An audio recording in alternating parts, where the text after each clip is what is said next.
fire off at April and Randolph, but I'm not going to do that. But I'm going to kick it off by asking both of them a question. I keep looking at my phone because this is where my notes are, so I'm not texting my wife or anything.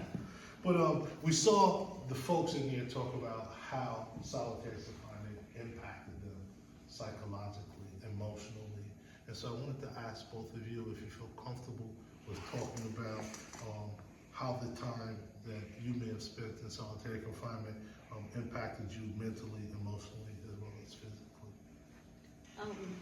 Thank you. I heard you say, I think you had spent a couple of 30 days. I spent no longer than 60 days, but I had spent several 60-day stints inside, as well as random stints called administrative seg. Now, administrative seg days are when you might know something and you're not willing to tell, and they throw you in there until, which could be as long as they deem necessary. It doesn't mean that there's an infraction, there's no technical reason, there's nothing that you have done that can be proven. Administrative seg is an indefinite period of time that they can throw you in seg. And I served probably several of those. I went to prison when I was 15, so I was a bit of a Hellcat, and you couldn't really break me. But those times that I was in there, our cells are small, they're dirty, they're damp. You can't see out your windows. You can't get the supplies to clean your cell like you should. You can barely get a roll of toilet paper. Sanitary products, you have to basically beg for them. Women do. There's no air conditioning, so you have to, single cell B, there was more than one single cell area, segregation area in the main women's prison where I was for an extended period of time. Single cell A is where you stayed for 6 months or longer. Single cell B, you stayed less than. And single cell B was very hot, very open, like a Andy Griffith type cell. And it was hot. It was just really hot. Like when it was hot outside, it was just really hot. I had to wet my sheets, and it wasn't just me. We all just had to wet our sheets to be cool. And of course, the staff was hot because of the lack of air conditioning. So they're supposed to bring around ice once every hour, but that didn't happen because they were too hot. They were too hot to move. So that's my take on solitary confinement. And I'm just imagining as you describe the conditions, I'm thinking about the emotional and the physical, the psychological toll that it had on you. Yeah. And so I know it just from you talk, my own experience, but also reimagining it from you describing the situation. And so, Randolph, I'm wondering if you would care to share Yeah. in the piece. I did 33 years in prison for a crime I didn't even commit, so I got an attitude. Right. With the word, And I've done 2 years in solitary in one room. It plays on your mental. Talk about it. And people always that don't understand, it's a breaking point. Everybody have a breaking point. You know what I'm saying? So when I'm doing the time, what helped me that I prayed a lot. You get a letter from your family, like my brother, I thank God for him, he writes me. You take that same letter and you read it over and over and over again. Yeah, but you get so much out of it. Because some of the words that he's saying, stay strong. Yeah. We praying for you. Yeah. You ain't in this by yourself. Yeah. So all that was like a support. But you always think in your mind, you gotta exercise your mind to say, you can play games with yourself and you look around the cell and say, man, I'm stuck in here. I can't get out this cell. But then you gotta say, well, I refuse to go crazy. It's 2 things I said. I don't want to lose my mind in this prison, and I don't want to die behind these walls. You know what I'm saying? So I learned to deal with it, but it wasn't easy. Yeah. It's still harmful. You know what I'm saying? And then right when you feel like, you know, a little good news coming, the court saying, well, we're gonna review the case, and now you're like, oh, and then you get a letter, and one of your loved ones died. Then it knocks you back down because now, when you're in solitary with death, it hurts. That's if you with somebody that be really close. Yeah. You know what I'm saying? It hurts. Yeah. Now you know you're saying in your mind like, man, what's really going on? Then the devil play with your mind. You can end all this shit right now. Put a sheet right there. Put it up there. Put it around your neck and end it. The guy next door did it. Yeah. He gone. He ain't got to deal with this no more. You got to beg, man, devil, get away from me. I ain't listening to this. Get away from me. You know, and then you watch your kids grow up. You know what I'm saying? So you know when they come to visit you, you behind a glass and they touching the glass. Daddy, you look like damn, she got big. You know what I'm saying? But you don't know what to say. You don't want to lie to her. I'll be home soon. You know what I'm saying? So the mother would be like, oh, I told her you away in college. I said, don't tell her that. Yeah. Because when she get old enough, she feels she want to go to college. Don't put that in her mind that I'm in college. You know what I'm saying? So, you know, as she got older, my brother helped raise my daughter, you know what I'm saying, with the family. So he was a big support. He out there, you know, getting me lawyers. You know, they reading the case. Oh, man, I can't believe that you did it like that. But I think when you look for a system to help and they fail you, it hurts. Yeah. Because you Even look more. at them saying, yo, you the system. You're supposed to do the right thing. You know what I'm saying? So, you know, things just, it goes on, and it's just more problems. You know, the police in there, they want to deal with you like she was saying, if you ain't a snitch. You know, I know you knew what happened in that block, it ain't my business. Right. You know what I'm saying? I'm not going to tell you nothing. I got to go back to the block and get stabbed up. Right. That ain't none of my business. That's your job. You go investigate it. Throw him in the hole. He want to be a smart ass. I don't want to be a smart ass. I want to live. Right. I'm in prison, man. I live with these people. Right. Right. You know what I'm saying? Let me say something though, for everyone here, because you just hit a point. Everything that you said was very reflective, wasn't it, of what we saw in the film? You know, all the makeup. But one of the things you said is they just said, okay, throw them in the hole. April talked about just throw them in the hole because they won't talk. And in theory, these places are for the most dangerous people. But as they illustrated, they just didn't want to tell. They got to live with people. Myself included, I've seen these things. So what happens is that our corrections, I say that very loosely, even though that's their term, corrections facilities really harm people, and they use solitary confinement as a weapon. Yes. You know, they weaponize it. And one of the things I learned when I was in Europe visiting prisons is that going to prison itself is the punishment. That should be the punishment. But we shouldn't further punish people while they're in prison. But what we should do is treat them humanely. And clearly, from this description, solitary confinement, from what we saw in the film, with these lovely people are describing, is torture. You know? And so one of the things I wanted to ask, the next question or the next point is, you know, noticing the theme of the strike was a strike, a protest. And this was a way of people who are deemed powerless, a way for them to regain some power, regain some agency.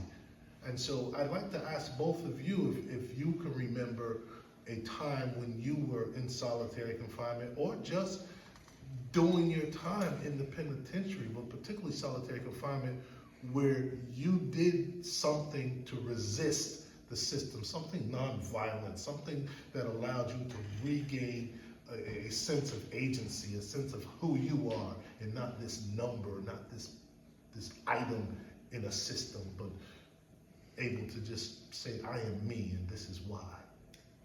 In solitary and in regular population, I always educated myself. I tried to get inside of their minds, their meaning the staff. I wanted to educate myself to be able to educate to be able to get free, you know, to look in my case and have others get behind me. But at the same token, like Randolph, I had to live there. So there are a lot of things that just made sense to me, that they didn't go by this little handbook that they gave you. If they're not following their policy, how could they expect me to follow it as well?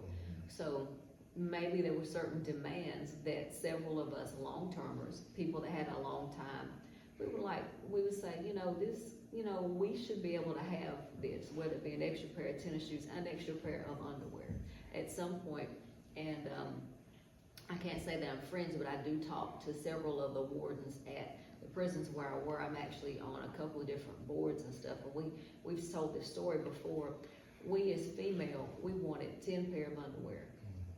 And we only had 8 at the time. We were like, can we just have 2 pair of underwear? Well, the person over the clothes house, of course, was a guy. The cost was too much. It would be just too much to give 500 people at that time. The prison, we didn't have 1,000 people to give us 2 extra pair of underwear. We had 2 wash days.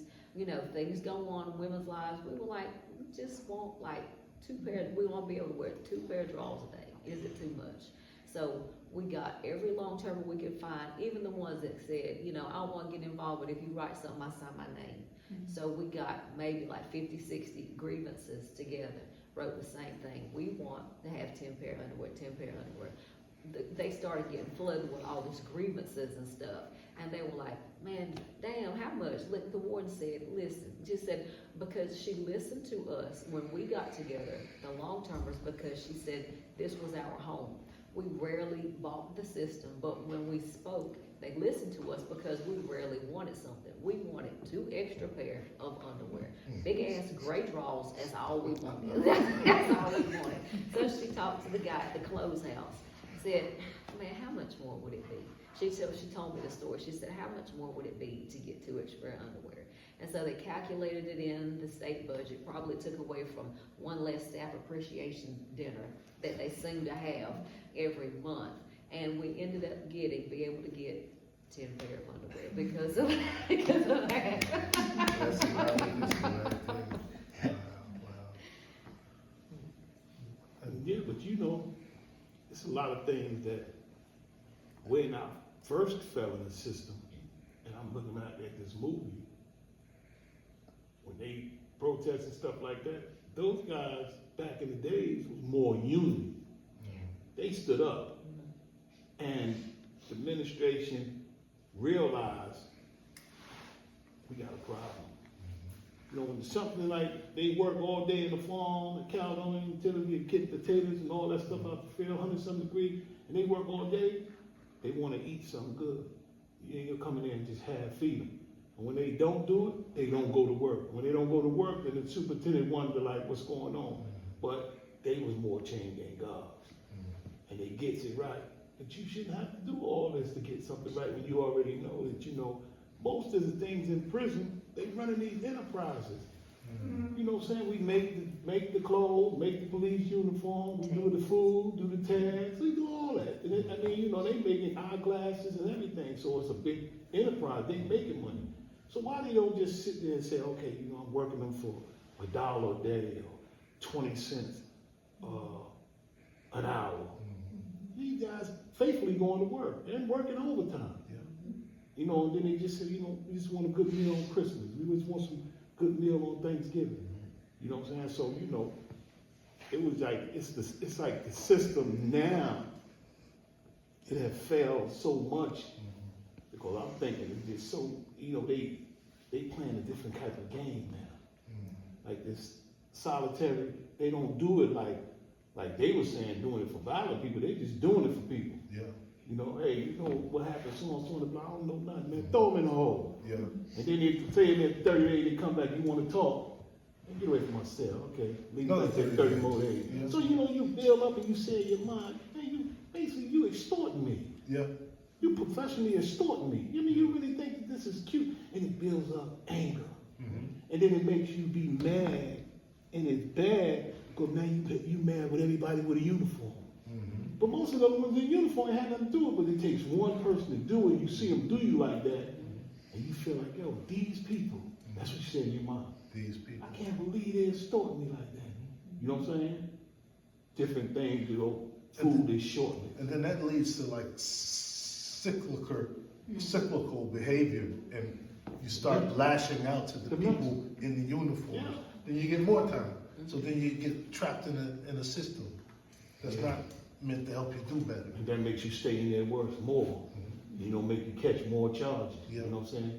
And then when they came out with that, they charged you $10 for a write-up. Yeah. Oh man, you had police didn't even understand, man.